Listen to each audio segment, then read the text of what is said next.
Hello and welcome to another discussion of The Great Ordeal. This is the third book in the Aspect Emperor series and the sixth book in the second Apocalypse series by R. Scott Bakker. We are reading approximately 100 pages each week. Today's discussion is going to be for chapters 12 and 13, and next week we're going to be wrapping up the book. So, how many ever pages are left or chapters? That's what we'll be talking about next week. With me, of course, I have the usual group of friends. Steve, could you start us off with introductions? Sure. Steve, it's my second time reading the series. I'm still confused often, especially these last couple of chapters. But yeah, so find us on page two, and then I'll preemptively plug Carl's book because he never does it.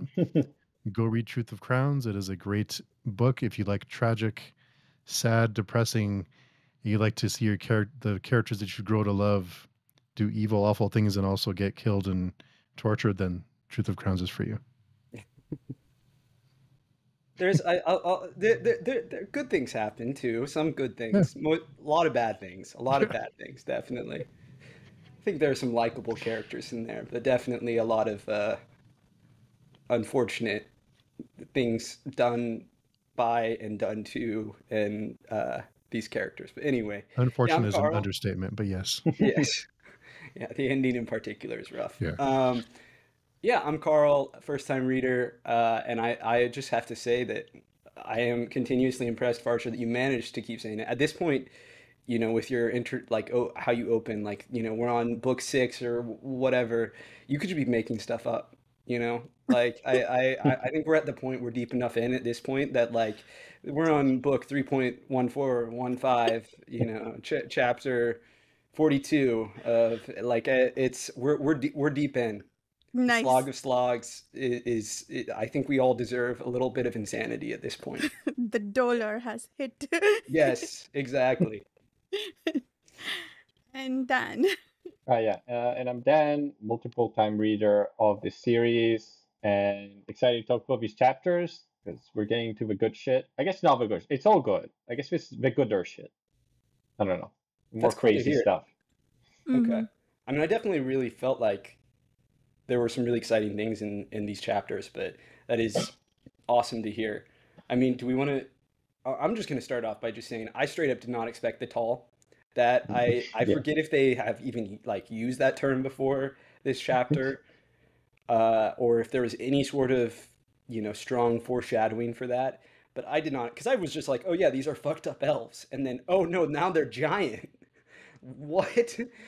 So that was pretty wild, and it does make me wonder why they shrank. Like, why are there, the older ones seemingly are like giant, and the younger ones are like tall people.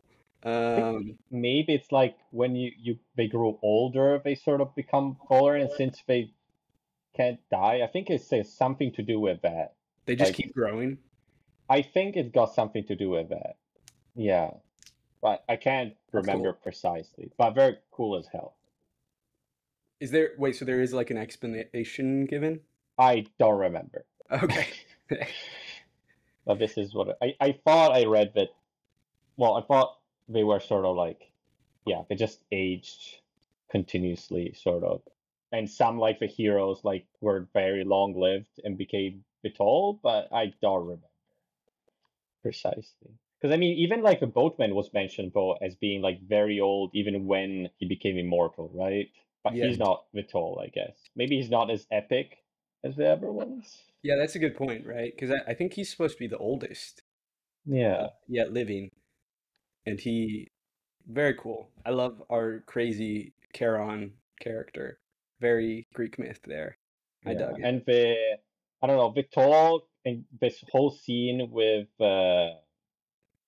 him killing his son in the darkness, like it in my mind, I see like the what's it called, the Goya painting of was it Saturn eating his son? We know which one I'm Yeah, talking yeah, about. yeah, yeah. It's like the famous one where it's like very, I don't know, kind not abstract, but like dark background and just like this. It's very haunting figure, like a ghoul eating like a smaller human person, right? It's very, I don't know, it kind of reminds me of that. yeah. Very creepy. I know that's a great point. It has that exact same feeling. Um, I actually had to read that section. I'm afraid it was two or three times because it was so abrupt that I was sure I was like misunderstanding what was happening. Yeah. But he just kills him and then it's just done. Like they just you just have to move on. And it was crazy. All really just ate it. It was tough. I was sad, honestly. I was a fan. I Yeah. can't tell you how many because I listened to chapter 12 and then I had to come back and read it because I still didn't get a lot of it because I kept re-listening to it. But anyway, I wanted to have a bone to pick with you because I cannot hear his name now without thinking oral Oh, anal. Thanks to you yes. every time. I'm so glad I can Oh, corrupt people. This is good. I listen now. I'm just spreading my own curse. Where I saw that literally the first time, in my wastrel, corrupted brain, just immediately went there, and I just have never unseen it. So happy to help out. If anyone's curious what we're talking about, just reference the last episode. I feel like we should avoid descending into the pits again, even though Yeah. ironically we are in the Ishtarabin pit of pits. It is interesting though how, like, for example, for me, it didn't do anything because read, I don't sound the names in my head when I read them. I just like visually Oh, interesting. observe them. So a lot of times, until I actually try to pronounce them, I'm like, I don't know what it's gonna sound like. And when I You, try to pronounce it, I'm like, wait a second, I didn't think it sounded like that. so do you not have like a voice in your head as you're reading? Oh, not when I'm reading. Interesting. I love different Yeah. ways where like I forget what is it called? Aphantasia when you don't like picture things. I don't know if it's exact. Yeah, I don't know if it's like Well, this is different. What you're describing is different. different, Yeah. but I just think it's so interesting the variety of ways people I like the think human Varsha was brain. also nodding, saying she doesn't read sound the words or the Mm-mm. names. I always have trouble remembering names afterwards. A lot of that is my bad memory, but quite a lot of it also has to do with the fact that I don't actually try to say it. I just like scan. I'm like, oh, that guy. Which is also, I think, maybe this is why I also have troubles with names starting with the same letter because I think it's one person and then I'm like, oh yeah, it's that guy. And then I read and then I'm like, that doesn't sound like him.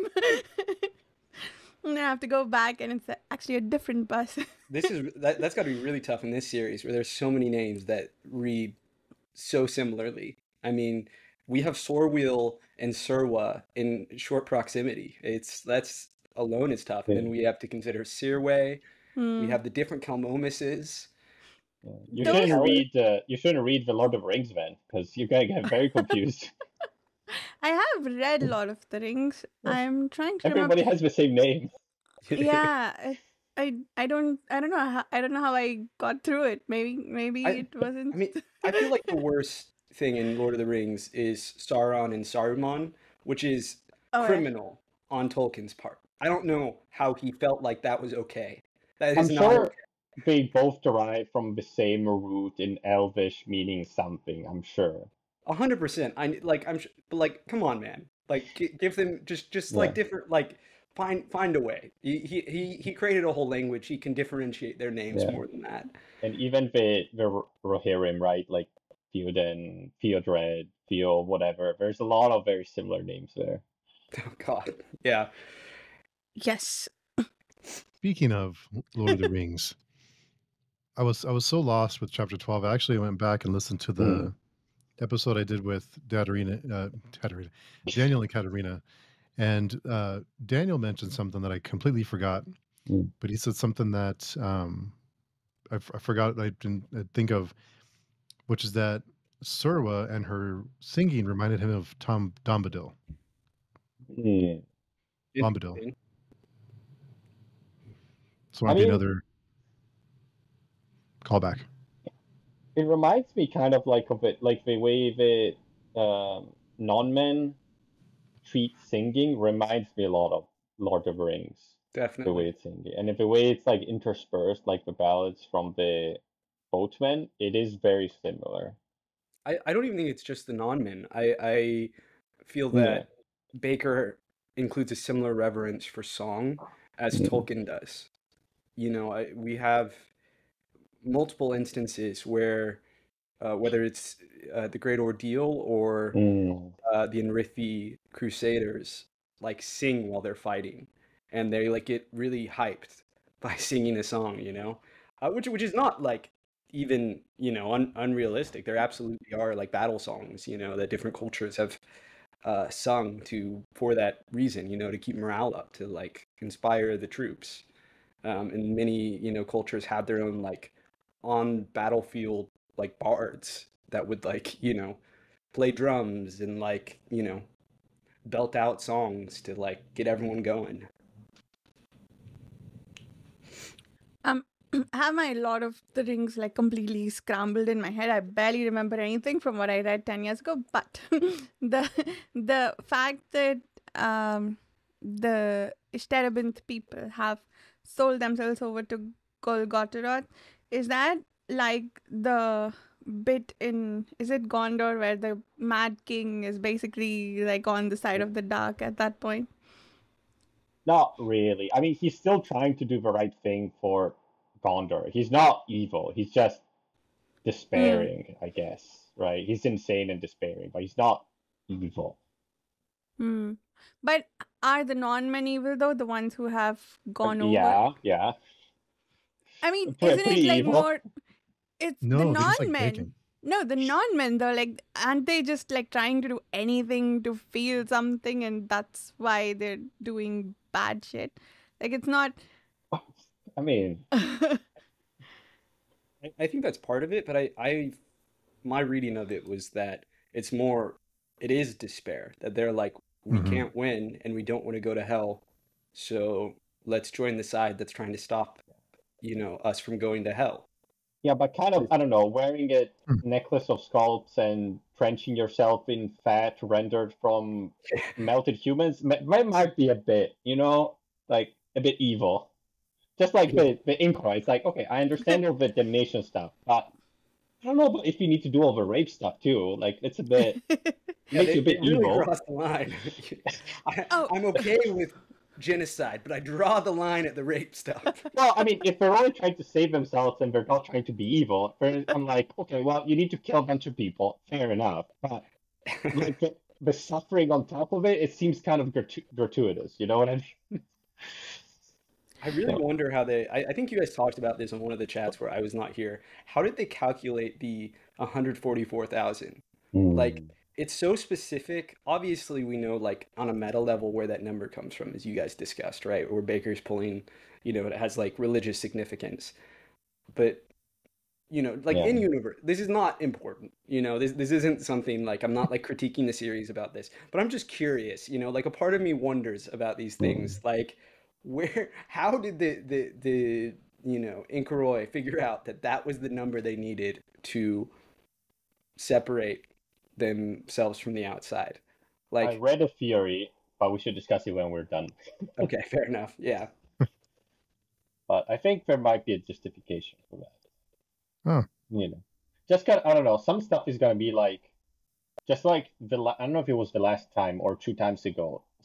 We were discussing the whole thing about, oh, he takes Sarwheel to protect himself because he's protected by the goddess, so it's sort of like a fail, the way he's saving himself. And we're saying, that kind of doesn't make sense, right?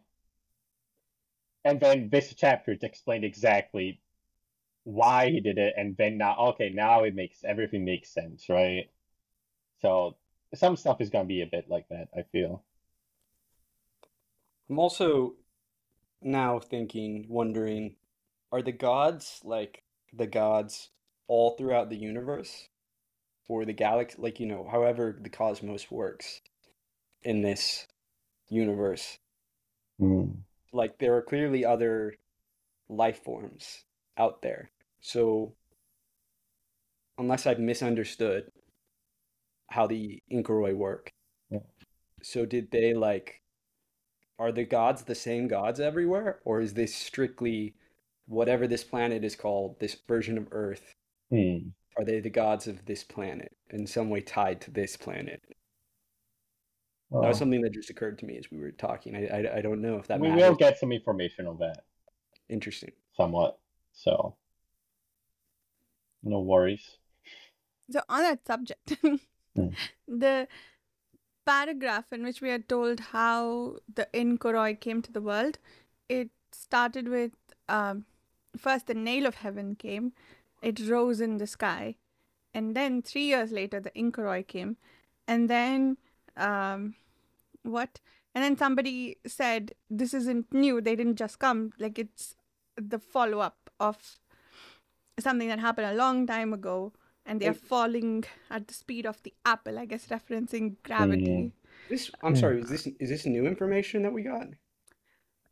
Um, Or is this way back when we first heard about the Inkaroi coming from the stars? I think we Hmm. read, like, we knew that they were from, like, they weren't from this planet. What was new or newish in this section? Three things, I think. Mhm. One, what's up with that, with mentioning the nail of heaven first, and Hmm. then the Inkoroi? Like, what does that have to do with Yeah, the I missed that. Inkoroi coming? That's awesome. And then the second thing was the thing about the apple. They came at the same speed of the apple. Like that almost sounds like the tone of that resembled how you talk about light, right? Like light from the stars. You're like, oh, that's a supernova that happened how many ever millions of years ago, but we're seeing the light now. And so it felt a bit like that sentence construction, like it happened. This is the repercussion of events that happened a long time ago, and it's falling at the speed of an apple. Like whatever the hell that is, the apple comparison. I think that that's referencing gravity for whatever reason, and I don't know what that has to do with the cosmology of the world. And then finally, like I guess it's what killed the dinosaurs of this world. That arc, it was big, and it caused like climate change level Yeah, collisions. that's right. And I think I it mentions also that like the impact happened before the arc actually got there. I think they say something like Oh, happened. I don't know if it was ours, but it happened before. Like there was an interval. I don't know if that means because it was so far, so they saw it before hearing the impact. Maybe that's what he was saying, but it's specifically mentioned that. yeah, I'm not sure what that apple thing was. Let me try and find the paragraph. But Carl, go. I Sorry. mean, the apple as a metaphor to me is clearly like a biblical allusion to Oh, the apple, the fruit of the knowledge of good and evil that Eve eats, and then Adam. But I mean, right, because the Inkaroi kind of play the role of the serpent in this story, and they are associated with knowledge, like technological knowledge, knowledge of the outside, all of knowledge of these other powers.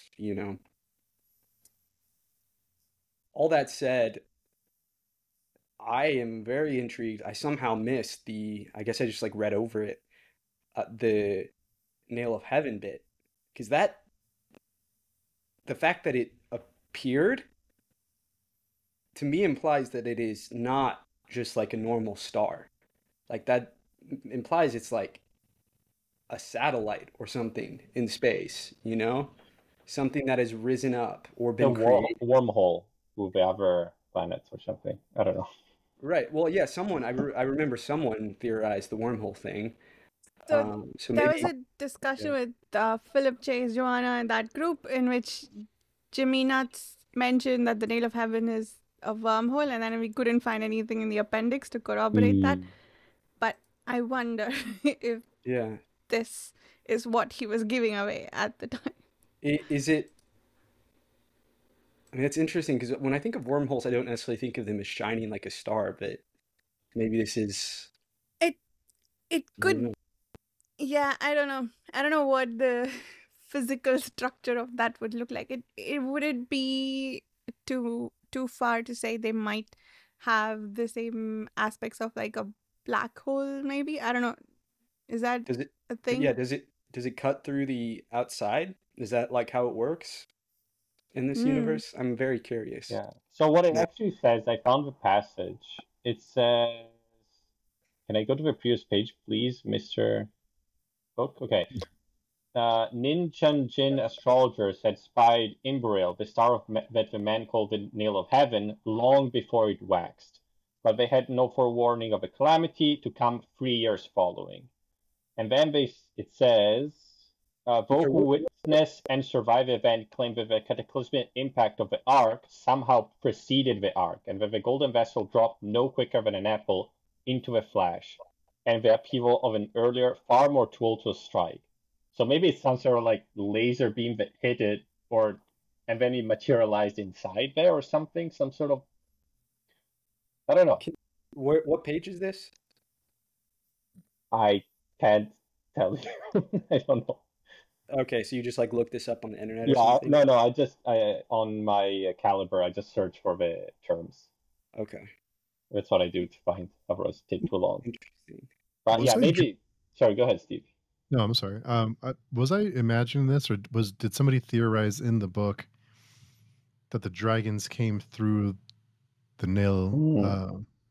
Or did somebody? I'm not sure if somebody said that somewhere or if I read that, but I think somebody said something about the dragons came, the Raku came through the nail of heaven, because it's like the North Star in this world, right? It's what. Yes, Yeah.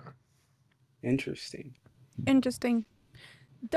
I don't remember the dragon bit, but there is this fact that Inri Sejanus, was that him? Apparently ascended to the nail of heaven.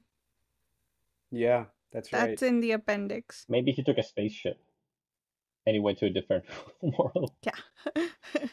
and while you're on the subject of things that connect to the outside, apparently whatever salvation means for the non-men, I don't know if it's salvation or just like afterlife, I guess. Afterlife, let's call it that, is to escape the outside and go past it to wherever Yeah. it's leading.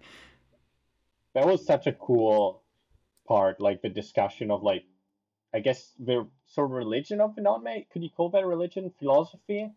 Because they say like, oh yeah, you don't want to be noticed by the gods. You want to just bypass them. You want to Yeah. go into oblivion, I guess. And all these people, they're like, well, they're not killing themselves because they're just gonna have eternal torment with the gods. Yeah, some god will snap them up. It's like so depressing, that whole It's part, depressing. right? Yeah, it is bleak. Can you imagine being in that situation? It's like, what are you gonna do? Like, there's nothing, right? Yeah, I think he says it. Sorwell says it itself. Like, can you imagine like this being like the merciful fate for these people? The more merciful fate, yeah. Fucked up. That is, yeah, that's unbelievably bleak. I don't know what I would feel like, how if I was in this universe and like aware of how things kind of worked cosmologically, I don't know what I would want, you know? I mean, certainly I think oblivion is the best option of everything, but like you can't guarantee that. Like there's no way. It's a crapshoot. How do you, I mean, I guess, you know, your best shot is to live a really boring life, you know? Like just somehow avoid everything, become a hermit. Maybe you need to like ascend or like Buddhist ascension or something. Maybe that helps you, you know, It's, yeah, wow. no worldly thoughts or something. I don't know. Baker really doesn't pull back. Like even it's crazy. You think of how like I feel like even in other like grimdark stories where the world itself is terrible, there's at least rarely I feel like an implication that like one, the afterlife is real, and two, the odds are you're going to hell, you know? And it's just, oh, it's tough. It is tough. There's always the implication that, you know, if you're a bad person, you're going to hell. If you're a good person, you're right. Right. And to be honest, there's not many fantasy books which deal with like damnation and salvation in a real sense, more than like the afterlife is just like another plane or something, you know, with not really any consequences, to be honest. So, question for the multiple time readers is the ingressus, is that like just the like an opening to the surface at the top? Because it's like described as like this little like it's like a little wink of light, but it's so far in the distance. So that's like how I read it, but I wasn't sure if I was interpreting that correctly, where it's just like it's so far in the distance it's hardly even there. It's like a star. Yeah, Okay. pretty sure that's right. And Cool. I think we talked last week about the other boat that wasn't really on water. So the boatman isn't really a boatman, right? Because the clocks are, I would imagine, chains, and we're dropping down into the depths of a steerbent. So we're not really on water, but it's so black, and it's like oblivion that it's like there's like nothingness below them, but they're descending, right? And that's where they see all all the piles of swine and bones and bodies, and the statues that are alive, the eyeless statues. I guess it does become a boat at the end, right? When it reaches the end, the water it unhooks itself, and then it's briefly a boat, right? But Yeah, I was gonna say, doesn't it work sort of like it's almost like it's kind of on tracks, like it's like Mhm. attached by a chain, right? And it like just drops down like an elevator and then like moves along. yeah, Is that right? something like that. It's kind of hard to understand a lot of it because it doesn't explicitly say things. It's Baker can be very vague with things, and you kind of just have to Yeah. put it together. And I'm not smart enough to do that all the time. So No, I mean, I don't even think necessarily like it's not like a test of intelligence always, because some of his metaphors are very obtuse. I feel like he is very good at writing very evocative prose, but sometimes it is hard to understand what is actually happening, right? Like he very rarely is very like straightforward about what's happening. He likes to speak through metaphor and simile, and not even simile. It's like all metaphor. Like everything is spoken of uh, not as itself, but as Yeah. something else.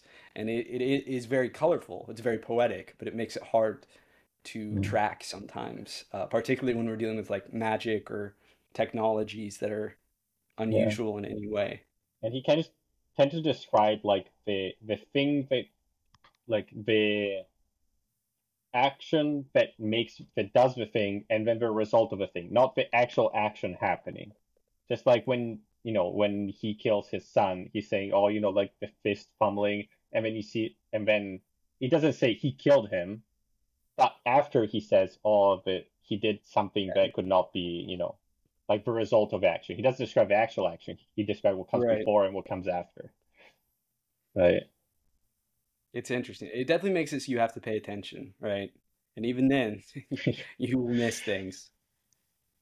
yeah, What? Like on that topic, I had no idea what the hell the Great Ordeal found at the end. I mean, I'm jumping ahead, but like the thing that you referenced, Varsha, on the forum, that I was truly at a loss. I could not. I kept trying to picture it, and I was like, I don't know what this is. I mean, It seems like technology that I could not begin to pick. It was like the non-man throne or whatever it was. I think it was the throne that was like described in such a way that I was like, I don't know what we're dealing with here. I think we can say it, Steve, right? It's like it's described there. I guess he doesn't realize it, but it's described pretty clearly, isn't it? I don't know. Hold on, 1 second. 1 second. Before you guys go revealing things. Hold on. I mean, is it like a box? What do you think it is, I Varsha? thought it was a box. Is it not a box, or is it a chair? It was a box. It's called that- a coffer, right? Yeah. So Yeah.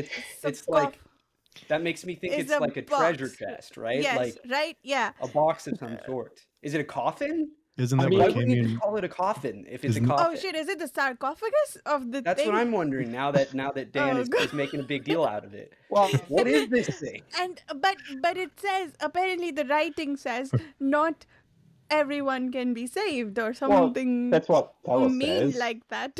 Yeah, that is what Kellis says. How do I say?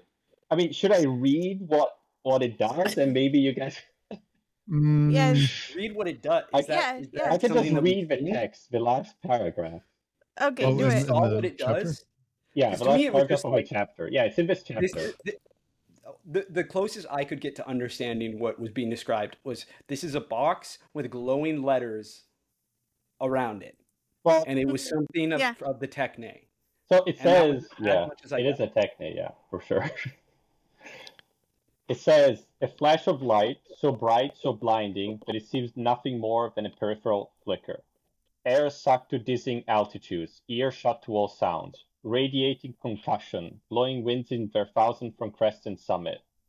Vast, luminous, and golden, lancing across emptiness, painting the back of erupting earth, a pillar of particulate and ejecta, a mountain flying upwards and out.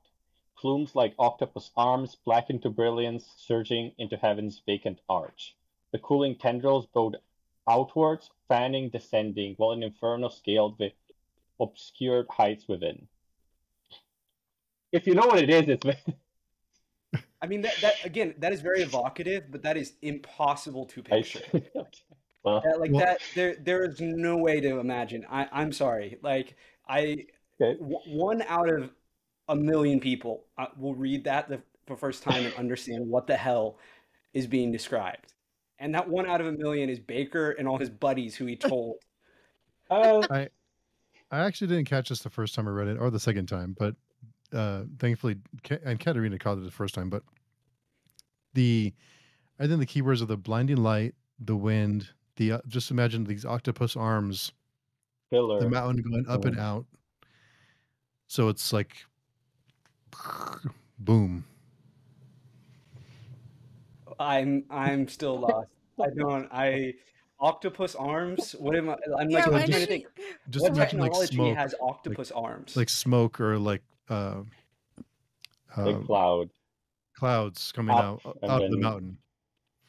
What, it's like an engine? I think we should just tell them. I mean, it's pretty obvious. I don't. Is it obvious? It's the blinding light, the wind, right? So it's like this gust of wind or like force. It's the smoke or like tendrils coming out, and the mountain goes up and out. So imagine yourself outside of a Starbanth, looking at it and seeing the mountain going up and out, and tendrils coming out, and a gust of wind hitting you, blinding light. Yeah. Then fields of screaming, men in shrunk, raising blistered faces, melted eyes, shaking skin from their arm. Yeah. If Any you, idea of our? I mean, the only bar of light I know is the head and spear, but they wouldn't be trying to tell us like this if it I it can tell is. them. I think I can tell them. It's hard to imagine because I think it's the last thing you would Yeah, expect. that's why. It's you just wouldn't expect it. I'm just gonna. I'm really hung up on the tentacles. I'm not. It's like Are smoke. these, Just Yeah. like imagine like pillars of smoke Like projectile, coming out like of a the mountain. volcano. You know when there's like the projectiles Yeah. going in every direction. okay, so there aren't actual tentacles here. No. No, it's like smoke. This is a metaphor. Or This dust. is okay. It's a metaphor. It's. I'm just gonna say. Gimme. What do you say, Varsha? I said gimme answer. Yeah. Okay. It's a nuke. It's a nuke. It's a nuke. Oh. The pillar, the light, the concussion, and then the mushroom cloud, and then everyone like their arm, like their face is melting. And then the description, like the well of Beery, it's like a silo, right? And then he gets like They the set off a sulfur. nuke. Yeah, it's a nuke. It's a bomb. Like the mushroom cloud. Is that Mhm. Yeah, is that what you guys were talking about? Okay. yeah. I Interesting. didn't catch it either. It was explained to me too. Oh. So Wait, so that's what killed Saban? I was Well, wondering what the fuck was going on. I thought it's Kellis ambiguous. killed him. So we don't know if it's a nuke or Strong killing him, I guess, right? yeah, I think It it's like a seems like combination. it's an explosion because he's like there's a sudden thing like he Yeah. can't describe. It's like it's Yeah, all yeah. I light think it's and yeah. sound. I guess it makes sense because the character would like Sabon wouldn't say, "Oh shit, a bomb just went off," because he doesn't Right. know what Yeah, a bomb true, is. true. You know? But yeah, you see, like if you know what it is, it makes like the description makes sense. I guess if you're not, like I remember too, like you don't think about it. Like it's so far from what you're thinking, right? And so it's after the. Wait, okay, I'm trying to remember where this happens in the chapter too. So this is The So end, yeah, literally the yeah, last part. this the is the very end. very end. So he found another bomb after the one went off. No, Kelly. this is the bomb that went off at the end of a chapter. I guess the Salbon part comes slightly before. Like they're all at the same time, but one is written Hmm. after. What the hell is the writing? The glowing writing then? I think it's like, it's kind of like, I don't know if you imagine like an alien artifact with like big circuits and stuff like that from the top, like with glowing lights and buttons and stuff like that. Because obviously they don't know what it is, so they're just describing it with Hmm. their limited. So I think it's like circuits, because they describe like this intricate, like I don't know, engravings upon all of it. I think it's like circuits and stuff like So that. Kellis at the very end sets the bomb off. Yes. And he even says before, like, oh, Kellis is very careful putting it, with handling it, right? So like, are we supposed to read that as an accident? No, Like no, what? no. I think he, I think Like he he it's dropped a bomb on his. almost like a sacrifice because not yeah. everyone can be saved. And he says, well, So yeah. he found this bomb. Well, He he knew picked it it was up. there, I guess. The plan was to use it, I think. Okay. And he decided, I'm going to nuke my army, or at least part of my army, to kill the Sronk. Yes. Seems like it. Also, what the fuck happened to Arang in the fight? Oh yeah, He has this amazing entrance, and then I don't remember him doing anything the entire fight. I don't, I don't think it's finished yet, right? They're still, Hmm. well, I guess the nuke Okay. happened during the fight, so that's probably, It's basically chaos, Interesting. yeah. which is hard to read. Yeah. It's hard to put together. I wouldn't have caught it either. Yeah. I do love though the line though where it says, right, like not everyone can be saved, and that's a good thing. It's like so chilling, right?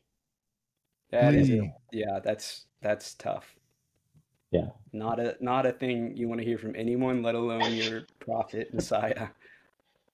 It's yeah. I mean, should we finish talking about Starblinth and then go this one, or I don't know. Should we do this one and go?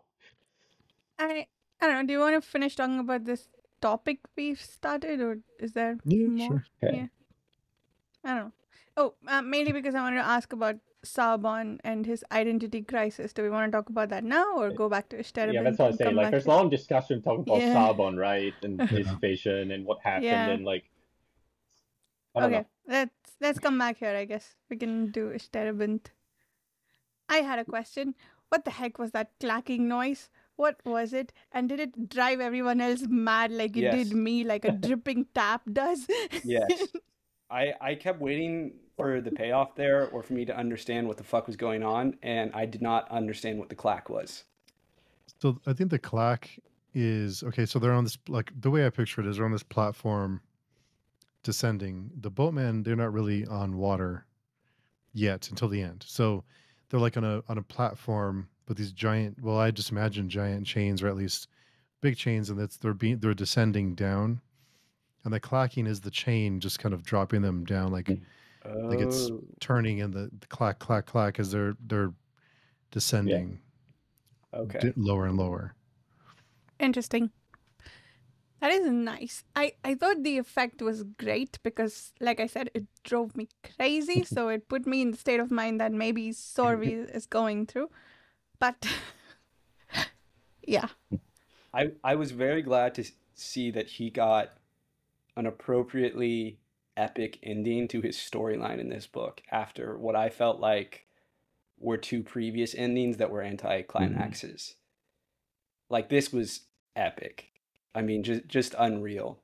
And what's his name, the tall, showing up at the end and just it happened so quickly. He's just like, screw you, you betrayed us, bye. And it's just awesome. It was great and dramatic and horrible and tragic, and Swordwheel is just along for the ride. Yeah. Like, it's so cool, like, the realization, like, he realizes, it's like, oh, that's why he brought me here. That's why. And then him, it's like, oh, I'm stuck here, like, the gods can't see me, but now we see that, like, he's destined to be somewhere, to do something else, right? Because he's a white, like, warrior. So he I'm was the so only one curious. that he could guarantee that would be able to get the message across, right? Right. I'm so So, curious yeah. about where his story goes from here, because he seems pretty like Winterall worked his traps on him, and he like seems pretty much like done with Yatwer and the gods at the But, end of this. but the gods know that he's gonna kill Kelvis, right? They must. Right, exactly. Right? I'm curious. Don't know. This Uh, doesn't seem like the type of story that's like, oh yeah, you actually have free will after all. So I think, I don't know, maybe he'll be possessed or something. Like Mm. I mean he has been. Straight up has been possessed. So I guess he just kind of is stuck. Yeah.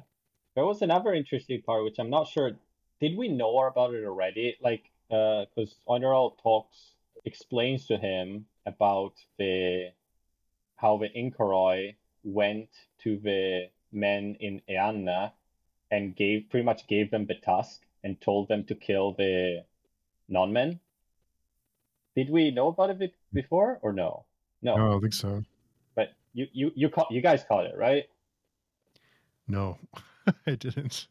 He Didn't catch that. he literally I guess it's like, it's not super obvious, but it's kind of pretty much that's what he says. He says that because they couldn't kill the non-men, so the Inkaroi and the non-men were too proud to, the humans were like slaves, right? They're not gonna talk to the humans. So he said, oh, that was our fault. We were too prideful. We didn't conserve the humans, but the Inkaroi went to the humans in the Anna Mm. and, gave them the prophecy, told them to come here.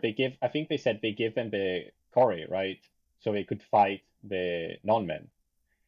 And then oh, interesting. it's kind of implied that they gave them the task and they told them, because in the task it's written to Right, kill they the told him non-men. to So go. it's kind of implied that the Inkaroi did that, Right, I did catch that. right? That they gave them the faith. I mean, they're the reason they went over, right? Yeah, So they were responsible for, not in Rithism, but the original Tusk. yeah. So then it's kind of Right. like the pride of the non-men was they're doing in a sense, right?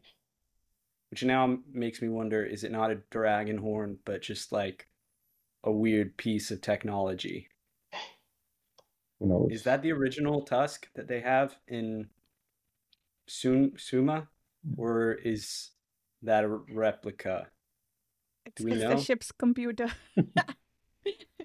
Should be the original in theory, but we don't know for sure. Yeah, that's crazy. That's what I'm saying. Everything. I mean, this chapter was full of crazy stuff happening. Big Yeah. revelations. And we got a lot of history too about Viri and the non-men, right?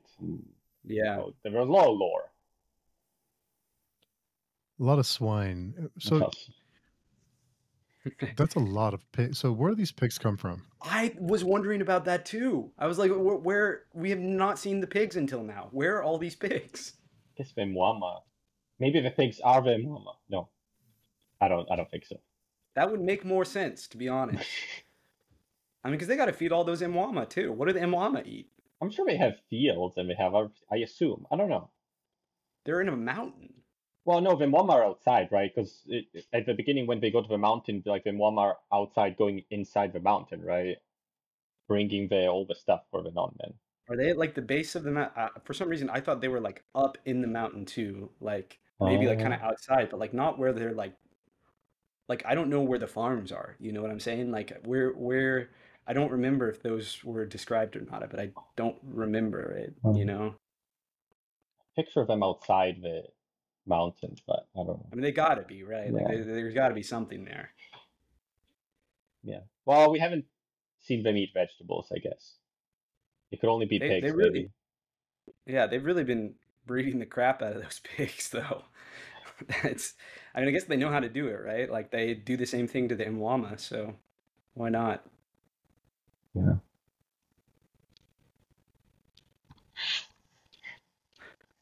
I do almost feel like it would be more efficient for them to honestly to just like feed the Mwama, or like give sacrifice the Mwama, like just toss down the I Mwama mean, and be that's like, eat. not very efficient.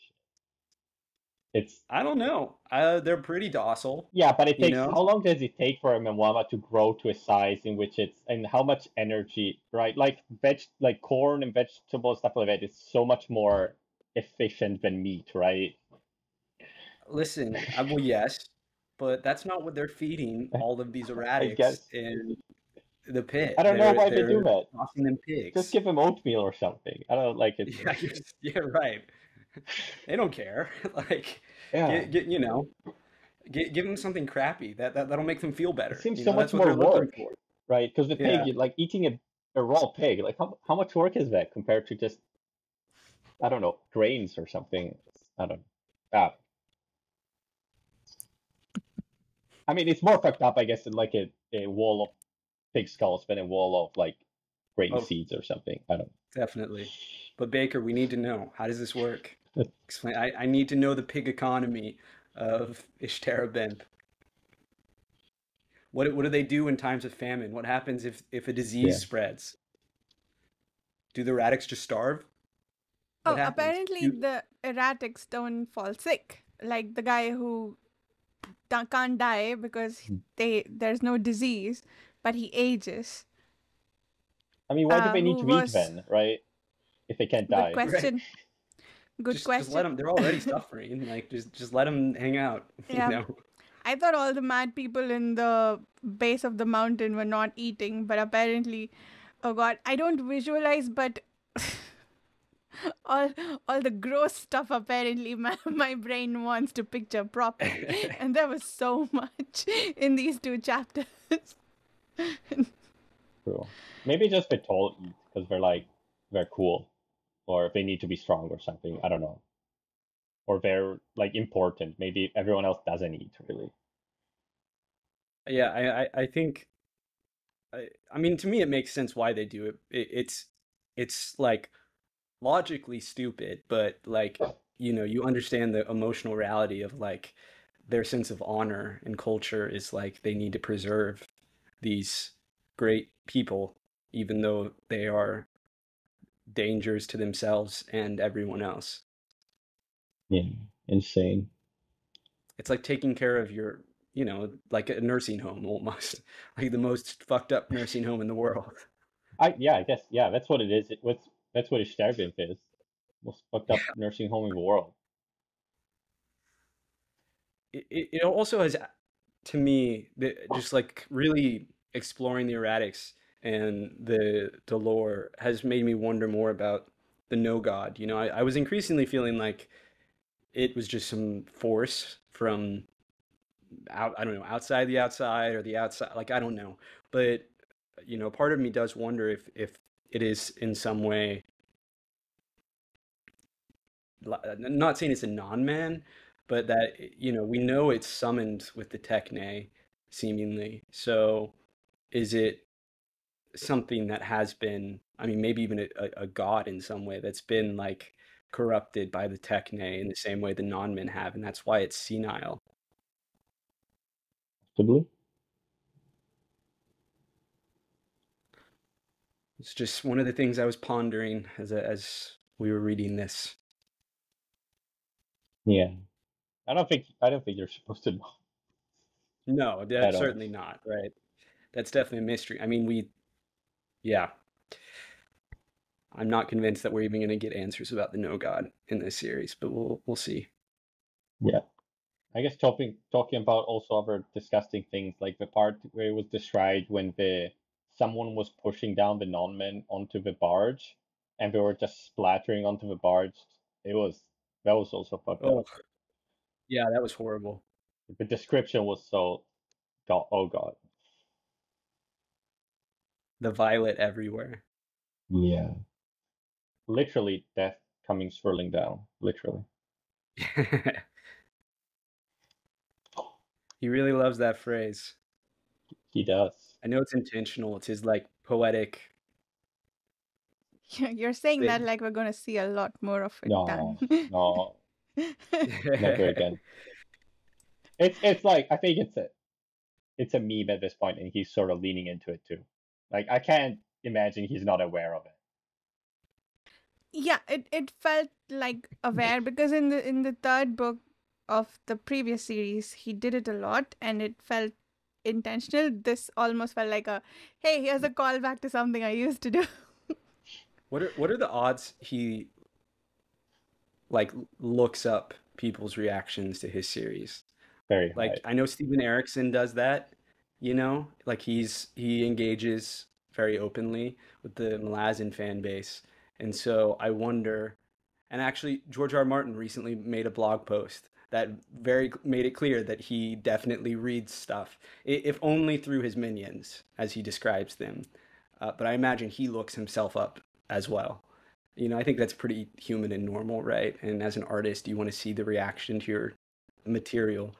I don't know And so, about yeah, I wonder. now, but he used to have like a very active blog, right, which he Well, responded to whatever people are saying and and there was a lot of that's what I discussion, mean. right, in the what was it, the Song of Ice and Fire subreddit? That was the main, I think, place of discussion at the beginning. Really, I think it was really, something like wow. that, right? Do you remember, Steve? It was probably, I mean, if it was back, I would imagine was it on Reddit? I feel like it was probably one of the It forums, right? Like was Westeros. the I don't know what was the Song of Ice and Fire just forum called? I thought Westeros.org. was it there? I don't know. There was a forum which was not the Second Apocalypse forum, and I thought it was this Song of Ice and Fire forum, which Interesting. was most of the discussion at the beginning was, and I think he posted there too, discussing with other people. Oh, But that'd be I'm cool. wondering, like, could he feel like? Do you think it's possible or likely that he actively, like, one is listening to this, but two has listened to other, I mean, I'm sure there are other people talking about this series right now, From what I or know, I think from when he stopped like 5 or 6 years ago, when he went back, I don't know, into like after the last post in his blog post, it seems like he went into not retirement, but like seclusion, sort of. And from what I've can't heard believe and what his brother is saying, he doesn't keep, up to date with what other people are saying about his stuff. he really wrote Akamian's character arc and was like, I'm gonna do that. I'm living it out. I'm gonna become that hermit, and he will Disappear for 20 return years. In 20 once. years, Once he's a wizened old man with a scraggly gray beard, he'll return for one final mission. Hey, I'm willing it. I'm talking it into existence. it would be cool. Although I don't want to have to wait that long, but I emailed we'll him. see. Did you? Yeah. Saying what? I'll never hear back, but I just groveled. No, I just invited him to come and talk to us, but I don't think he's really checking his emails. I don't think he really cared. I mean, You never know. I'm sure he gets 100 of those a day. So, but you never know. I mean, Alan Moore responded to me, so anything's possible, right? That's very cool. Yeah. He was very polite. I feel like he either is intentionally just avoiding all. I mean, that's clearly what he's doing, right? Like Bakker, whether he reads it or not, he's definitely avoiding interviews because he doesn't give them anymore, which I'm sad because I would love to talk to him. It just feels to me like somewhat of a burnout or something. That's what it feels to me. But again, I'm not gonna, say that's true. No, I mean, I think it's a very normal, to get tired of the internet and having people, particularly, with a series like this where I know has caught a lot of heat. I think I can imagine that would be exhausting. And at a certain point, you're just like, no more. And I don't blame him for that. But I am sad about it because I would love to discuss any number of things with him. I'm certainly going to go, down the rabbit hole reading interviews when we're done with this series. I don't think I would be at the level. Every time I read some of his posts, I'm like, I don't understand this. I read the whole book. I read so many theories. He's like, they're mostly philosophy, and I don't get it. It's too complicated for me, at least for now. you need to go get a PhD in philosophy, and then maybe you can engage with him. It's quite, because you read the books and you're like, okay, there's first level what happened, second level first interpretation, and then you go like deeper, like what's the actual like the metaphysics and what the author is trying to say in his theory, right? I don't know. There's like the 3-pound brain or something. There's a bunch of terms he uses in his philosophy discussions, which I'm like, I don't understand. So, but yeah, there's a lot of material for sure. There's a lot. Smart dude. Maybe. All right, Dagliash. Yeah. Shall we? So, well, in Disturbance, I was really confused. We were talking on the forum, and Dan and I were talking about, I was confused with Sorwheel. He talks about how he knows that what he's done can't be undone. I was really confused about that because I wondered, what exactly did he do, or what did he set into motion that couldn't be undone?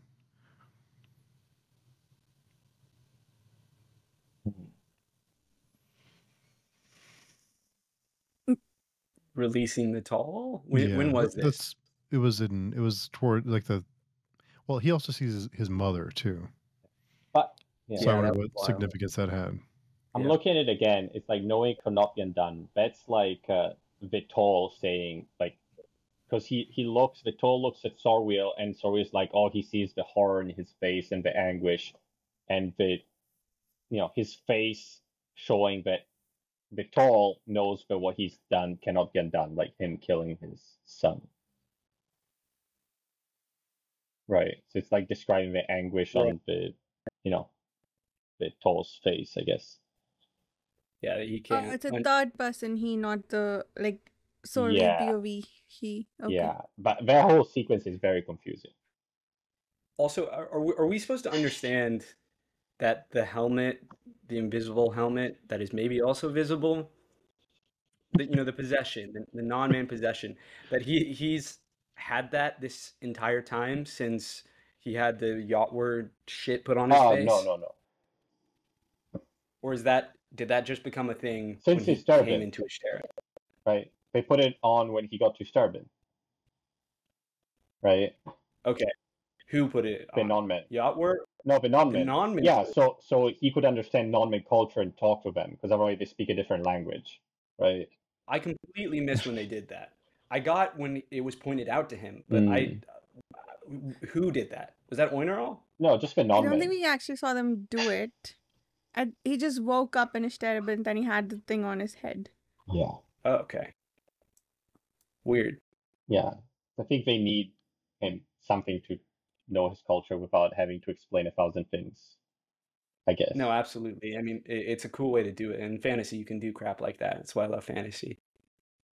And it's certainly done in a way that is creepy and upsetting. Yeah. Do they say something like, oh, don't look at yourself in like a mirror or something? Because then like the brain is like, well, what am I seeing? Goes short circuit or something, right?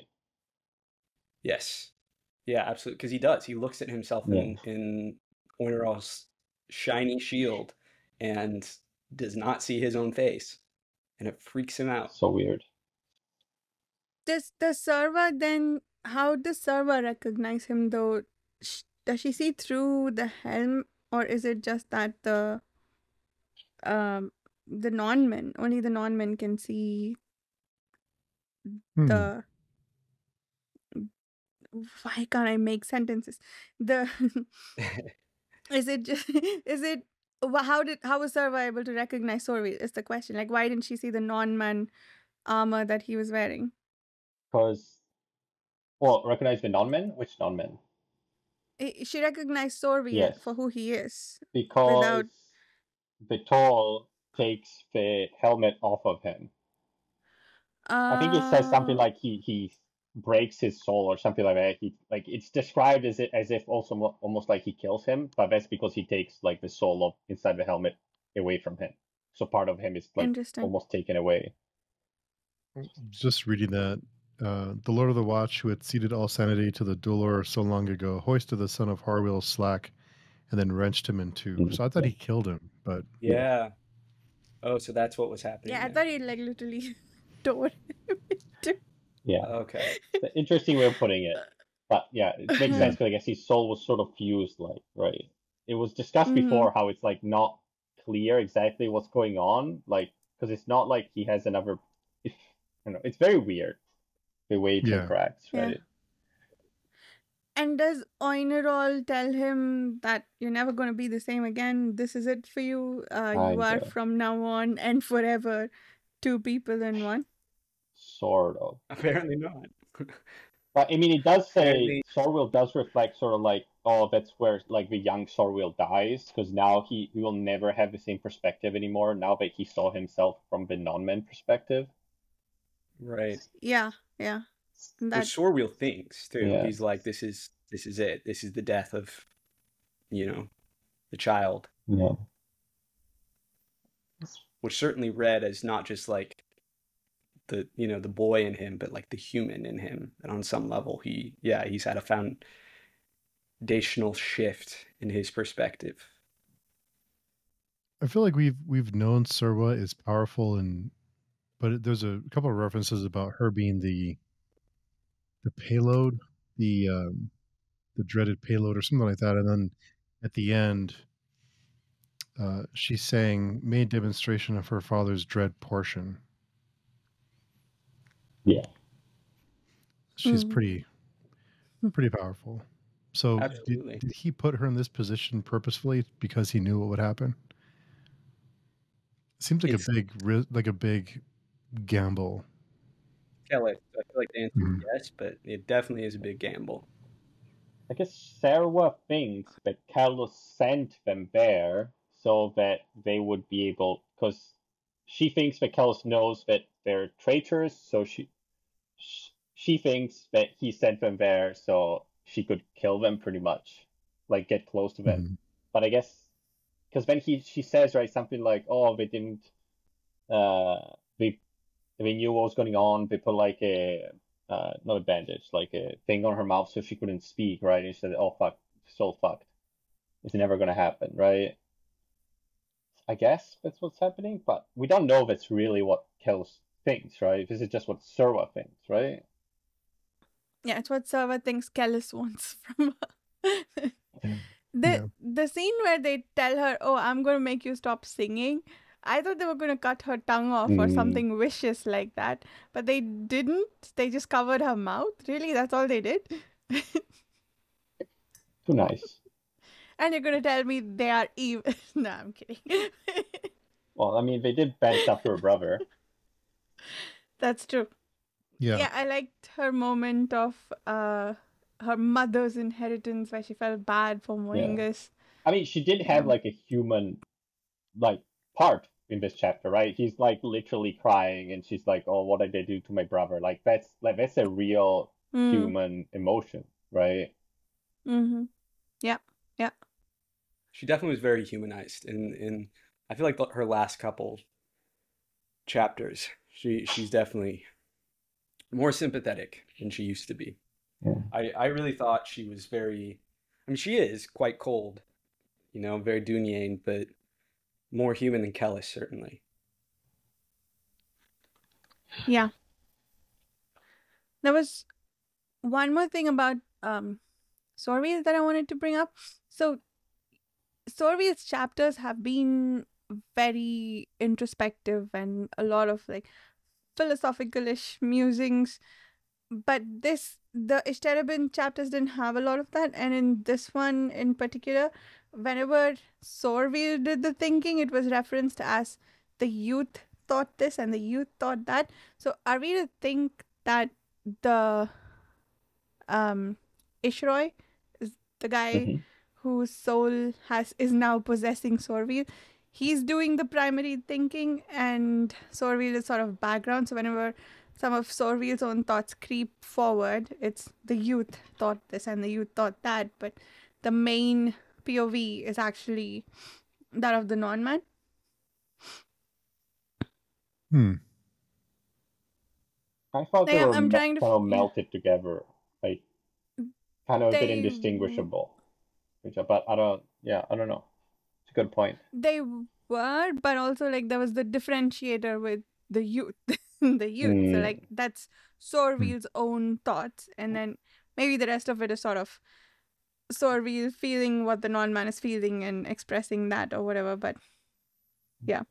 I feel like it was maybe an imperfect melding because I do think there was a degree of melding, you know. I mean, there has to be, right, to have Sorwheel's changed perspective, but certainly there were times where it felt like one of them or the other was thinking and not the totality of them. Mm. Yeah. I'm not sure if there's a clear line, honestly. I think it may be intentionally blurred. The consciousness, you know, I mean, because that I think is one of the big questions this series asks on like a very like deeper kind of arguably subtextual level, you know, more even than the hard text itself is, you know, the nature of consciousness definitely seems to be something Bakker is concerned with here. And, you know, what is consciousness and how do you define it? And like, you know, what do you do when you have, you know, where are the edges, right? And, you know, with all these powers at play, particularly with the gods interfering, you know, and philosophical ideas like the darkness that comes before, you know, it definitely blurs the lines about like where I end and the world begins, if that makes any sense. And I think you're seeing another version of that, an increasing layer of that sort of exploration here. Yeah. By the way, something I just remembered that I wanted to discuss is I read some comments of some people, and this is fine to discuss because this was in the forum from when the books were coming out. So this is, you know, with no future knowledge. It was saying because a couple of times ago we were discussing about like the place called Kellus, right? And I think there's some mentions of it today in this one. I think someone was saying that it's something to do with like, because we know that like, for example, the gods are the outside, right? Time doesn't really work the same way. But if you're a place, the place is always there. So it's kind of like saying, oh, he's immutable. And it's not, you know, he's not like a person living and, you know, bound by the laws of causality, like something happens before or after, or something like that. He's just a place which is the same before and after. It's a location you go to, not a time, not a person, not a, right? Right. Just like we saw like with Saubon and himself in Plane of Mangetta, right? It happened way before, but it's like time doesn't work the same as locations, right? And the outside. Hmm. So I think you were saying kind of like that. And I was like, kind of like, oh, it kind of makes sense, I guess. Absolutely. Interesting. And I think that is itself philosophically flawed, you know. And I think Bakker is aware of that in that Kellis, like even places aren't there forever. You know, places change and places are destroyed. And, you know, how do we define place? You know, like are we talking about a particular location? You know, like the Earth is constantly moving through space, right? So anyway, I don't want to get in the weeds here. But I think Kellis is a little bit full of himself. Yeah.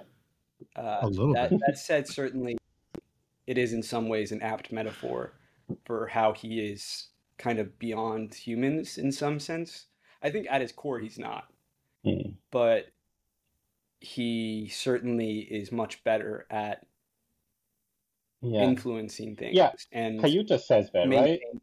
Yeah, it's from a description. Okay, that's what I remember. Yeah, because Cayuta discusses this, right? He says his father is not a person, right? He's not, because he's not bound. He's not like, he just reacts to the universe. Like he doesn't make any decisions, right? He doesn't have what makes a person, right? He's like a location. He says that exactly, right? I maintain that the greatest con Kellis ever pulled was convincing all these people that he is a separate species from them. I think he is obviously distinguished in some ways, but as I've argued not only about the darkness that comes before in the Dunyan. I mean, I just think fundamental, like, as far as we know, Kellis can die, and we've been led in this entire quartet, that we're now finishing up book 3, to believe that he is going to die. And that is, in my mind, one of the most defining characteristics of being a human being. You know what I mean? And so I think that is the great con of his character. And it's a con he's even pulled on himself.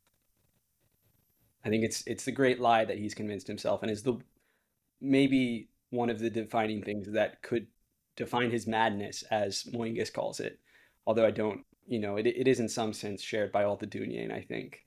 Certainly influenced by their view of themselves as beyond humanity, or like a higher form of humanity. At the same time, of course, Kellis is in some way improved in that he's like physically enhanced through eugenics. So do you think Kellis is on a suicide mission? I don't know that he knows he's going to die. Maybe he does. I don't. That's actually really unclear to me at this point. Because it seems clear, I think, by now that he's not too concerned about what happens to the Empire. Like, he's kind of like, Yes. Yeah. whatever happens, happens. Let the chips fall where they may. So is he worried about what will happen after, or is he just focused on what he's I doing? feel like he has to be. Like, one of his defining, it was made a big deal in the first trilogy that he looked past the Holy War. That everyone else just thought about the Holy War, just thought about Shime, and they didn't think past it, and he did. And as psychologically strange as that is, like, thematically, it's quite potent in that it's clearly saying that, like, Kellis is always thinking beyond. He's always thinking more than everyone else around him. So I do feel like he has to be thinking about. What's unclear to me is what he thinks is going to happen at Golgotharoth and afterwards. He has to believe they can succeed. Otherwise, he wouldn't be doing this, right? Like, I just don't believe he would, if he thought this was truly hopeless, he would not. He would logic himself into being like, okay, I'm not going to do anything, or fuck it, I'll join the console. Maybe he's like, So there's like only 10% chance that it works, but it's the only way I can see it. Maybe. Right, exactly. I mean, he has to believe that there's enough of a possibility. But I don't know. And we just haven't been his perspective. I don't know if he thinks it's a suicide mission. Maybe that would be in some sense very selfless of him if he does think he's walking to his death, but is going to do it for the good of humanity. I'm not convinced of that because he doesn't seem to be that moral, but maybe. I mean, maybe I don't know what drives him. That's one of the great mysteries of Kellis, is like, what is his darkness that comes before? Why does he do the things he does? He's not trying to achieve the absolute anymore. Or is he? Or if he is, he's taking a really roundabout way to the absolute. Like, I definitely feel like waging multiple holy wars is not the way to do it, but what do we know? Yeah, this guy's playing 4D chess with gods, so I don't know. I definitely think he is aware, of the forces working against him, that he is conscious of all of those things. He maybe doesn't know the details of what they're doing, but he is, like, I think he has contingencies in place. I mean, this guy apparently knew about this nuke, which is insane. Yeah, the nuke is I don't know. How does he even know what that is? Like, how would he? I'm sure he read some ancient texts or something that other people didn't interpret correctly. He's like, wait a second. Yeah. They described the nuke in metaphor, like Bakker, and he was like, wait, I understand this metaphor. The tentacles is talking about the smoke, the destruction. Maybe, but it's pretty cool, I think. It is cool. Randomly dropping a nuke in a story, not gonna lie, especially in a fantasy that goes hard. story, you're like, where is this coming from? Kind of. Right. And it makes sense, right? Because we know they have weird sci-fi technology. So yeah, why wouldn't they have atomics? Yeah. Yeah, the whole chapter is quite. I mean, I guess like 90% of the chapter is like the battle, I guess. lot of crucial battle, Varsha must have been a bit annoyed. No, a bit bored. But A lot of battle. I I think these two. I was also in a bit of a mood this weekend, so I don't know how much to attribute to that. But these two are possibly the two most boring chapters I've read in this series so far. Oh wow. it is. I Yeah, I, didn't, I it's a didn't lot. feel that necessarily, but I will say the battle, Dagliash in particular, I like there were definitely moments where my eyes kind of glazed over. You know, it's just hard to follow some Yeah, of it and to invest emotionally for yeah, me. But it was epic, and there were parts that I loved. Like everything with Saban, I thought was awesome. yeah, All of that stuff, I can't believe I'm like invested in yeah, his character and sad that he died. You know, the end of his story, my jaw. I mean, okay, well, I've walked us into this now. We have yeah, to talk about Saban. When we found out that like it goes full circle to that scene in The Warrior Prophet, that was insane. It took me I was like reading, I was like, Sandy Hair, like who is he seen? And he says Mengetta. I'm like, Mengetta, wasn't that the place where they were like on the port of hell? And then it all yeah. clicked, and I was like, holy shit. Right before I read the line where he was like, "That's me," I was like, "That is unreal." And I read that passage like multiple times. That was crazy. Yeah. Wait, so what the hell happened? Did the nuke make him travel back in time? What was it? It's his Is it a ghost. consult? He's Is it in a hell. The demons hadn't gotten him yet, but because Mengetta is like, it's one of those. I forget what the term for them is, but it's like I had to think about this too, right? But it's like on the borders of hell, right? Hell leaks through. So he, in that moment, through whatever magical connection, saw himself at his moment of death when he first appears in hell. And Yeah. it ends with the demons getting a hold of him. And remember, the outside time doesn't work the same, so each portal to hell Right. is like at the same time all the time. Yeah. Yeah. That was crazy. No, I had to think about it, Varsha. I was like, what? How does this work? What's going on? But it is totally, it makes sense, like within this universe. It was interesting? And amazing. here's That was one of realization those, of like, that betrayal, and it's like heading towards eternal damnation. It's so fucked up. I can't imagine going back now and reading that first trilogy. I mean, that's got to be one of those big moments where you're just like, oh my God, like he'd been thinking about this the entire time. That is insane. And damnation in spite of everything. After all Yeah. this time, he's been doing all these things to avoid it. Here he is. That's fucked up, isn't it? Oh, Varsha, you're muted. Varsha, you're muted. Sorry, I was saying technically he's not been like worshipping anything. He's just been going after power and whatnot. Yeah, but he's discussing this whole time like, okay, I know he's not real, but I know he's strong, so I know he's gonna like if I follow him, yeah, he's gonna, I guess, protect me or save me or whatever. And he's delusional. Yeah, it's just in a different way. He is, and I love how the whole thing that he says before, like, okay, not everybody can be saved, and it's a good thing. And I love how it's like he's talking about all the people getting nuked, but he's also talking to Salbon about what's going to happen to him, right? It's yeah. That was interesting. So here since we're talking about damnation, and there are two bits that were interesting. One, when Sarva was, we have one of those flashbacks. I don't know if this one was a flashback or if it was her continuing her imagined conversation with Kellis, but when she says, "What if I fail?"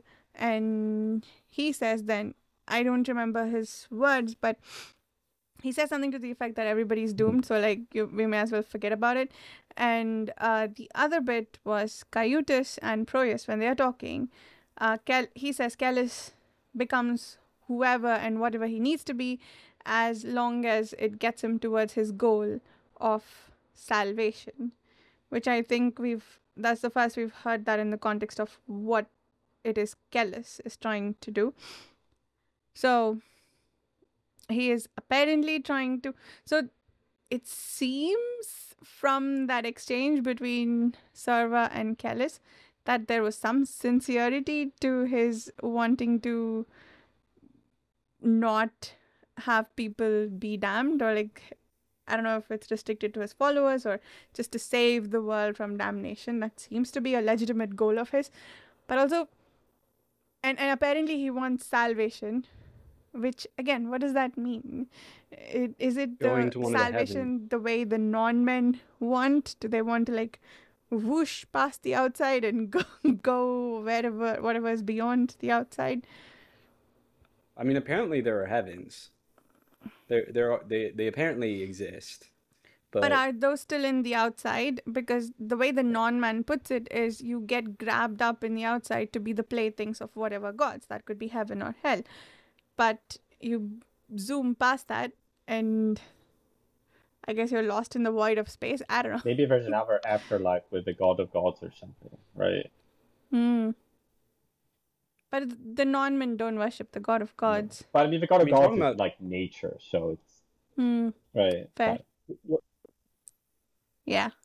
I mean, oblivion is just oblivion. It's like, it's like the atheistic belief of like, you go on and your cells continue, but like, there's no soul that like goes into an afterlife. It's just, you're just done. Like there's no consciousness anymore. But yeah, heaven, I mean, I don't, it seems to exist in some form, but I don't know how it, how pleasant it is. I mean, it must be decent. Otherwise, it's not really heaven, but, or a heaven.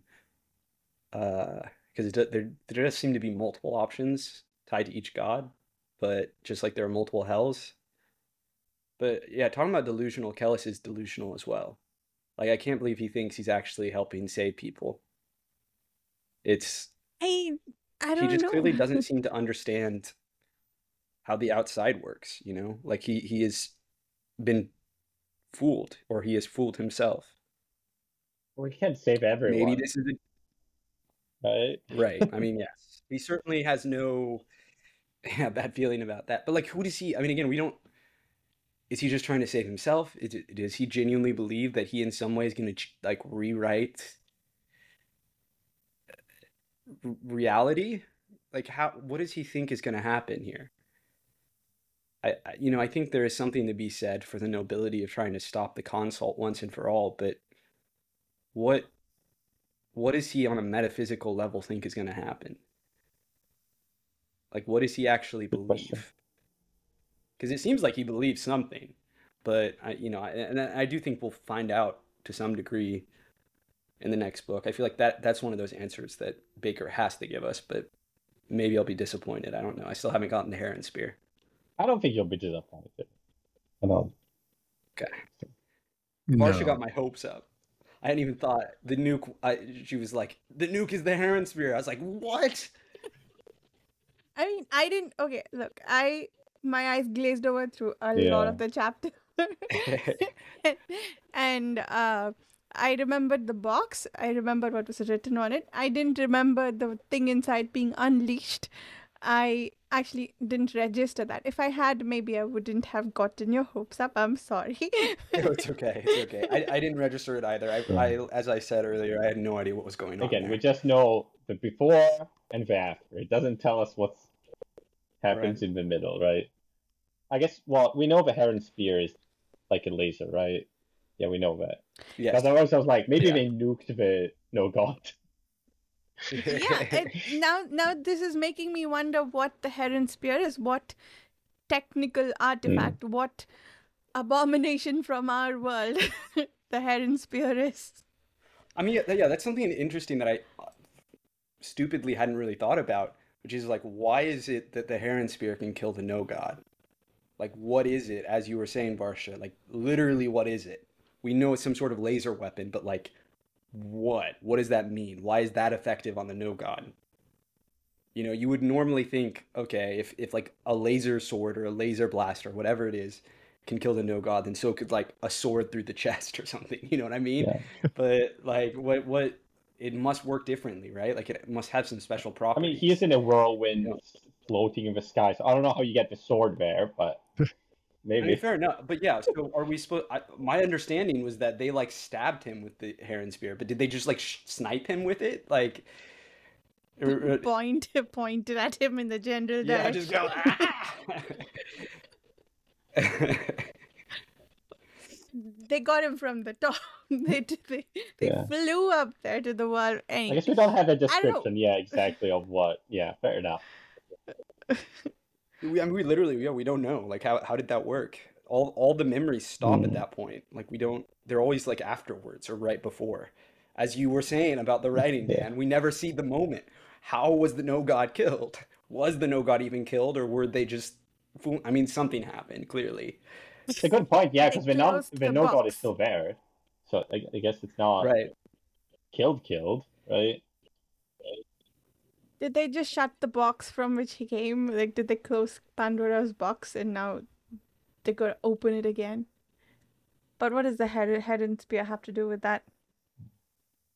I mean, it definitely is a kind of Pandora box situation. That's interesting, but yeah, I don't know. It's the key. Is it like you're like turning a lock? Like I don't know. Why is the no god senile? We've been wondering that since book one. Hmm. Another thing that I took away from these chapters is the descriptions of the arc fall, how it changed everything. I think like it's like an extinction level event.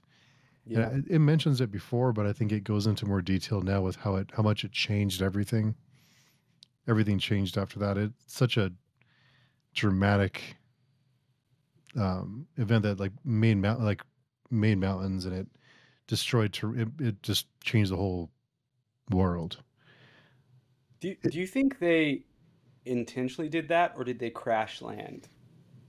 Good point. Like I had always assumed, I knew it was destructive, but I had always assumed that they were like had a softer landing, right? Because it's a spaceship seemingly, but maybe they crashed. I mean, clearly they came with a plan, but you know, I mean, the any explosion number of happened before the arc got there, I guess. the gods shot them out of the sky. I don't know. Maybe. Hmm. Zeus threw a lightning bolt and said, "No, no, no." Hey, so the thing that the non-man described, or I don't know who described it at this point, but the arrival of the ark apparently tore a hole through the mountain. It, Hmm. Like a and crank, that is right? not Yeah, I think. right. So was it? Oh, okay. So when I was reading that description, I thought the ark did that, like it Uh, bored the hole through. So was it just the impact that did that? Yeah, Okay. it was like an earthquake. Mhm. Oh, okay, makes sense. Yeah, I was laughing earlier, Steve, because I was thinking everything changed when the Fire Nation attacked. I'm not wondering like how many continents are on this planet. What's going on? Is there stuff going on the rest of the planet? Like we know there's at least one other continent that we haven't seen, right? That The men the came from. Earwinds came yeah. Well, from. we know there's also the south, which is vaguely mentioned a couple of times, but it doesn't say what's going on there. It's so interesting. Like, is there a new world? You know, like it's so interesting how much is still up in the air Yeah. potentially. Who knows?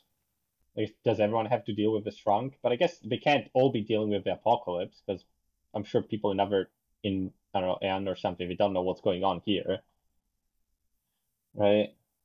Yeah, is there a whole nother yeah, whole nother continent where it's just like, you know, human beings just living, I Yeah, mean, probably terribly, like, you know, living alone without dealing with all the yeah.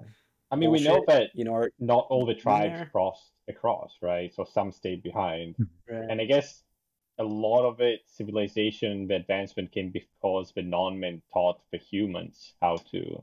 Right. So probably, yeah, they're like I don't know if they're savages, but like n nomads and hunter-gatherers or something, right? Seems Well, they may have still advanced, but not, yeah, much slower, I guess. not to, yeah, not at the same speed, certainly.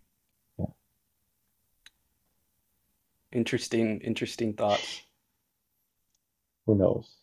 Any other thoughts about Dagliash? I feel like I I've mean, the raved about the things I whole wanted to rave. like the whole Great Ordeal becoming shrunk, pretty much. Yeah, That also happened. not I mean that was not a surprise, I got to be honest. It was horrifying, but it was not a surprise. Yeah. That's been built up to this entire Yeah. book. I mean, totally earned. We were watching it just slowly happen. You're like, yep, that is what's gonna happen there. It was pretty kind of funny, like Proyas like saying, "Oh, stay in the lines," and it's kind of like when everybody leaves him, and he's like standing there. It's like, what the fuck? I guess I'll follow. Are we left with like a cliffhanger with him, right? Like we don't know what happened to him with the We nuke got and nuked, everything, maybe. right? Who knows? I guess he was possibly more further away than ever once, I guess, because we know he was following, He's right? Yeah. But Baker's gonna give us his like we gotta have some sort of resolution. I would be shocked if the next book opens up and it's just like, oh, there's a corpse and that used to be Proyas. You know, I like can't. I'm I sure don't think you can imagine what's gonna happen with Proyas. I You love never it. predict. My boy, It's my impossible. tortured zealot boy. Oh. Yeah. So on that topic, I'm curious. I want to ask the first time readers for predictions for the end of this book, Ooh. because we have the rest of the book left. So what do you predict will happen or want to happen? I'm gonna defer to Carl because I know the name of the third series, which I do too. oh, okay. And I accidentally on purpose read the last paragraph. The last paragraph of the whole series. Uh-huh. It was a mistake. It was an honest mistake. I know I do that. How many times A are you lot. gonna? That is, That is is not a a mistake. But that's this not an is- You honest had to mistake. turn. I was You had trying to turn to the page I was and trying look at it. to find where the appendix was in the fourth You're book. insane. It's. But you read the whole paragraph. It wasn't like you stopped. I can't believe. It was I like can't 2 believe you lines. don't know what you were doing. I can't believe. You No, must. you're honestly lying. didn't. That time I honestly didn't. See, when I want to spoil myself, I don't read the last paragraphs of things. I read in between. I like generally scroll and find random passages that my eyes Unbelievable. snag on. This one was an honest mistake. I mean, So- listen, I had one major spoiler spoiled for me of the end of the series way back. I mean, I don't know. That was multiple books ago that I just stumbled across on the internet. I think it was on Reddit. But most of the stuff I don't know. Is it It was major, I will say, and I'm not going to say it for that reason. okay? It's not happened yet. No, Okay. this is like very in game. One thing. I had one You're thing. the I last. think you probably both know the same thing, but I can guarantee whatever both of you know, Varsha, I know what you know, but I can guarantee whatever it is you both know, there's still a ton.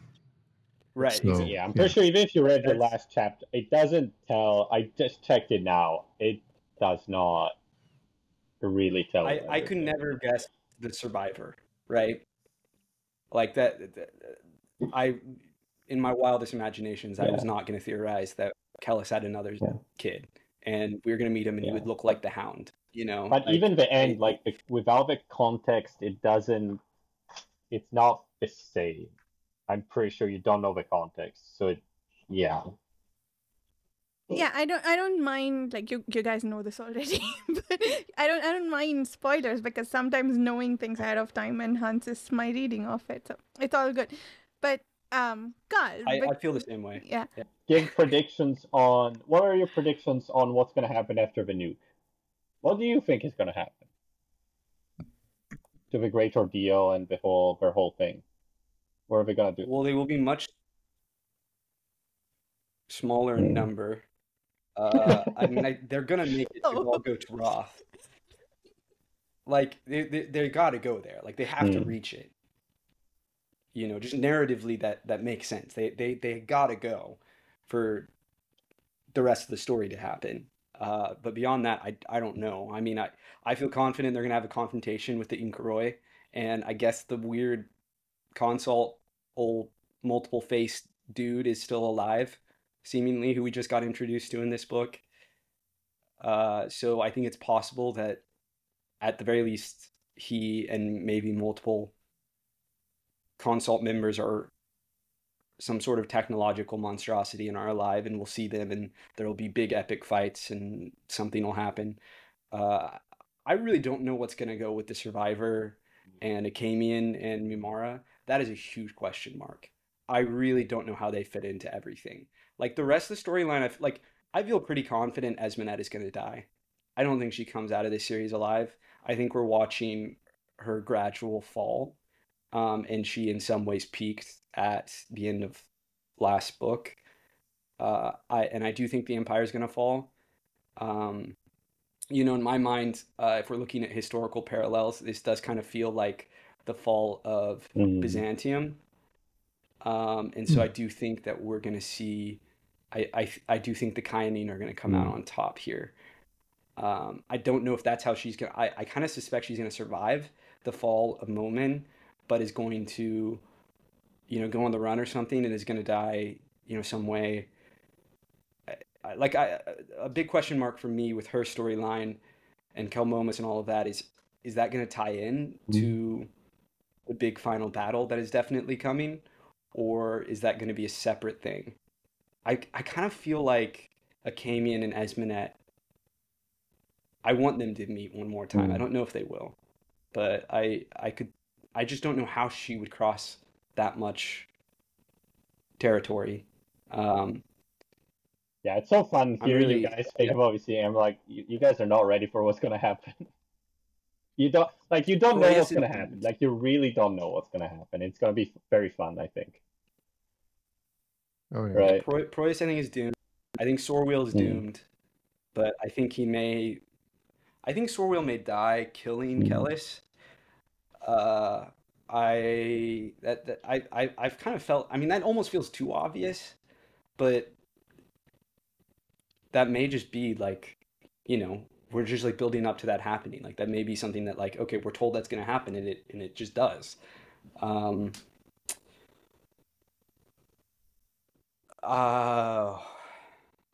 mean, there's so many question marks for me. Again, like the Survivor, I can't even begin to imagine where that goes. Maybe the Survivor lives up to his name and survives the whole thing. I weirdly feel like Akamian is going to survive it all, just because it seems like that's kind of his lot in life, is to just live despite all the terrible things that happen to him. I just don't know what he's going to do next. Like, is he going to go and try to stop Kellis? What are they going to do? That's really unclear to me, and I think the rest of this book will clarify where his story is going in some ways, at least where the direction it's headed in. I do think he will ultimately intersect with Kellis. I just don't know what he's going to do, what part he'll play.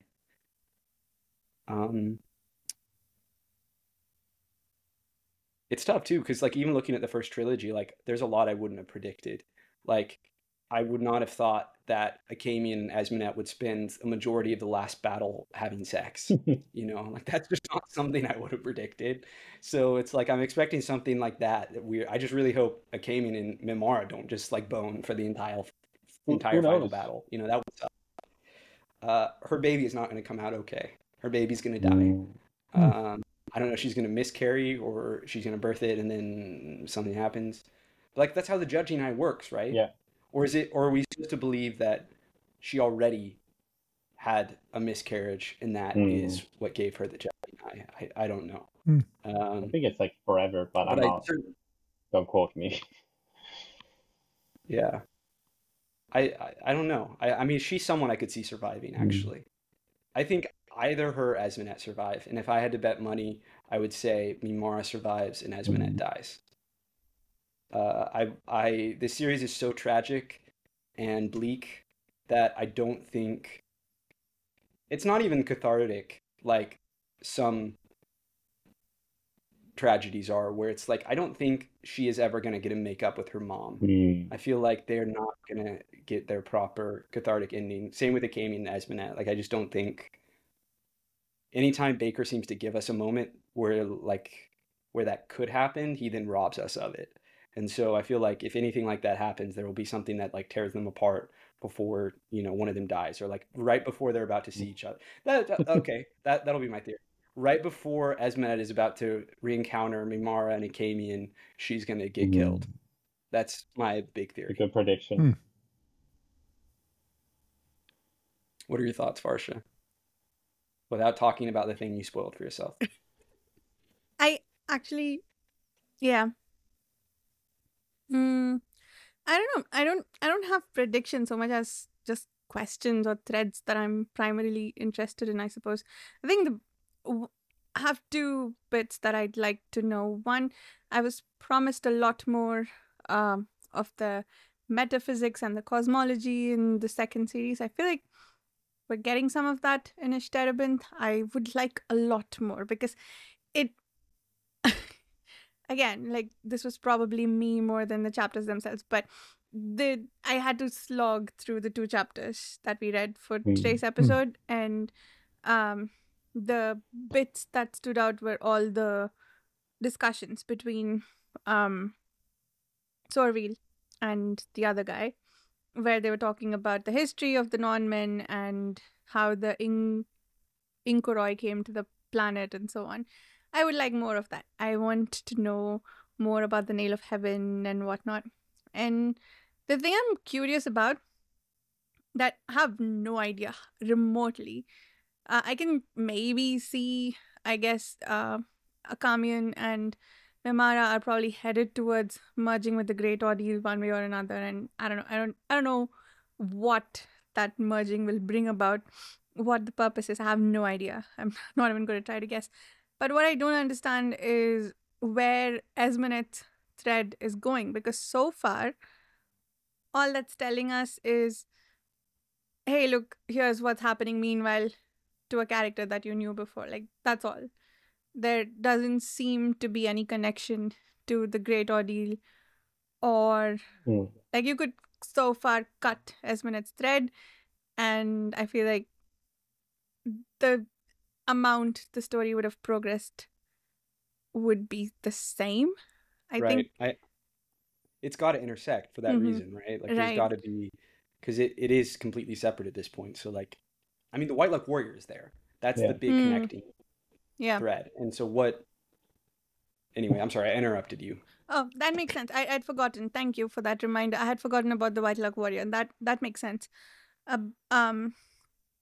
So, yeah, I guess I'm just curious to see how he brings those three things together, because so far each reads like its own thing with very little connection to the other two, and I'd like to see how those are all brought together. Okay, let's do very quickly before we wrap up a Deadpool, Varsha, of Kellis's kids specifically. Who do you think lives and who dies? Okay, can I do a wish list and then a prediction list? Of course, for the wish list for survivors, I want Teliopa and speaking of Teliopa, we have to talk about that, but let me finish answering your question first. But Teliopa and Serva, and maybe Moengus. I would like to get to know him a bit more. He's interesting, but that's my wish list. And of course, sorry, the wish list. I want Kelmomus to die. I don't care about the others very much. Well, who's left? Just Cayutis was left, right? Cayutis, I don't care. I don't care what happens to him. I kind of feel similarly. I'm not that invested in him one way or another. I do think he's going to die. I almost feel like he'll die relatively early on. Like I feel like he'll be one of the first big deaths. Moingus I could see going either way. Surwa, I feel like she's doomed. Feliopa I could see going either way. Kelmomus I feel pretty confident is doomed. And I do think, I mean, that's my final theory I'll say, is I think Esmonet she has to figure out, like just dramatically, she has to figure out what his deal before she dies. Assuming she dies. Maybe she has to kill Kelmomus. I mean, either way. Something. That would be so crazy, tragic. actually. That would be tragic. Oh, that would I don't be know that horrible. she has that in her, to be honest. I don't want that for her. I do not. There is a Hindi movie that does that, except it's with husband instead of child, but still, I do not want that. Child is definitely even more fucked up. Like that's probably the peak of terrible you know? Like the absolute worst version of that is like you birth, you know, the Antichrist, and as a baby you decide you have to kill it, you know, like infanticide. But beyond that, just killing a child in general that's the most terrible thing you I can mean, they imagine. did drown in wine his other deformed children, which I guess were alive, Yeah. right? So, Yeah. Now I'm reading Roman history right now. There's a lot of infanticide. yeah. Really, people used to be really cool with just tossing kids out, leaving them on a mountain to die, bashing their heads against walls. Jeez. Not pleasant. Yeah. Oh wow. Okay, now I feel bad for some parts of Olaf Stapleton's book that we discussed last time. That I was like, what the hell is he on about? Yeah. Far future airships, and they throw infants into the ships. Oh my God. If they survive, cool. We got the stronger genes. That's crazy. I mean, Wow. not to say That's like, but it's like bad stuff happens like these days too. It's not like the Romans just did it. Yeah. It's like, yeah. No, it's true. So True. I mean, Anyways. Baker would probably do. I don't think Baker would not do something like that if he thinks was good for the story. So Yeah. Oh yeah, that's not a line. No, I don't know that Baker has any lines. No, that really, he 100% would kill a baby, no problem.